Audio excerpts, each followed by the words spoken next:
I know you've been getting some updates on the investigation and the impact it's having on the game as well.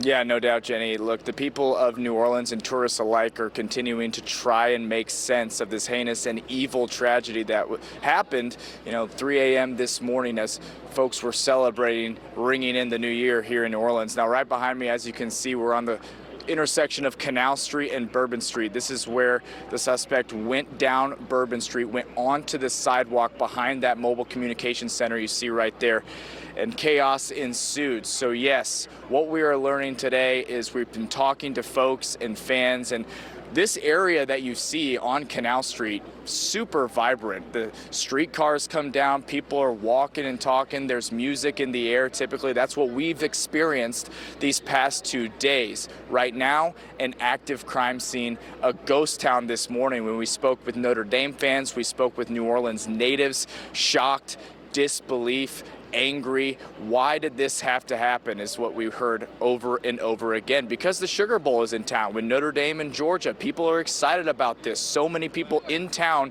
to watch this game and enjoy this experience. That game, of course, postponed for 24 hours and will take place tomorrow. That's a situation they did not take lightly. Jeff Hundley of the Sugar Bowl said, in the interest of public safety, in the interest of those grieving, in the interest of everyone involved, it just makes sense. ESPN agreed, College Football Playoff agreed, Notre Dame and Georgia both agreed to postpone this game 24 hours. So of course, fans we spoke with are disappointed, but understand why that has to be the case in the interest of public safety.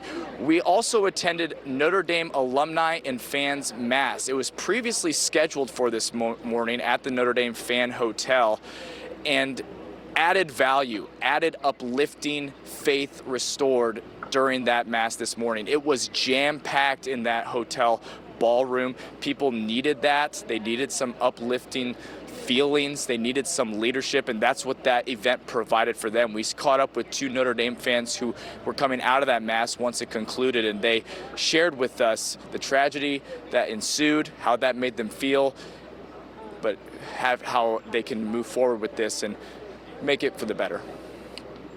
It was horrible. It was awful to see because we had just been there that night. We had seen everyone, and it's kind of horrible to see New Orleans like that.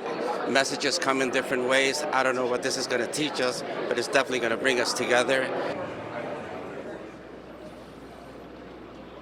Trying to have a positive spin and pick up the pieces after such a senseless tragedy are what fans, tourists, locals, everybody are doing right now in downtown New Orleans and really across the state of Louisiana. Like I mentioned, we were at the press conference earlier today with the mayor of New Orleans, with the governor of Louisiana, with the police chief of New Orleans, and several other stakeholders who said, we need to come together. This isn't a time to run in fear. This is a time to stand in strength. They will find this person and bring them to justice. That is their promise to the people of New Orleans and Americans alike, who are, of course, disappointed and saddened by this tragedy. We'll, of course, bring you more updates on the Sugar Bowl, what is going to happen tomorrow, maybe moved up game time, not 7:45, could be earlier in the day as we learn that information, and, of course, bring you some more reaction from people we spoke to, how they feel about what happened here last night.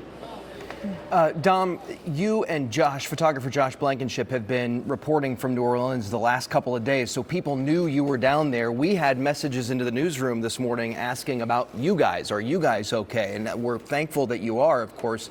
But where are you guys staying near the French Quarter? How did you find out what happened?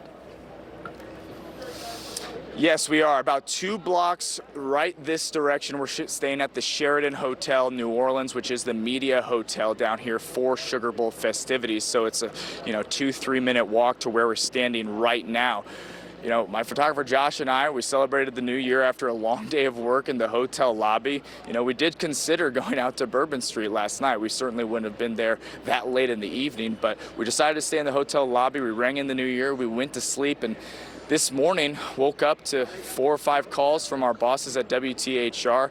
Josh was banging on my door saying to get up, and we were briefed on the situation. And I got to tell you, the shock, the disbelief, the trying to process all of that was difficult. It took a couple minutes. It took almost an hour to kind of, okay, here's our plan of attack, here's what we're going to do, and here's how we bring people the stories of the people who witnessed this, the people who are experiencing this, Notre Dame fans, Indiana residents I spoke to, and New Orleans residents alike, people who just wanted to come here and enjoy New Year's Eve, enjoy the Sugar Bowl. They didn't do anything to anybody for this to happen, and now people all trying to come together and understand and process this together. So we're not unlike anybody else, trying to make sense of this and give you the information that you need so we can all kind of get through this together. I think that's important when something like this happens, and sports plays a big part in that. And hopefully tomorrow when the Sugar Bowl is played, we see people come together. Well, and Dom, we certainly appreciate how genuine you've been taking us into these difficult situations when you're so used to taking us into the highs and joys of sports. So our thoughts are certainly with you and Josh, and we appreciate your coverage down there. We'll see you in a while.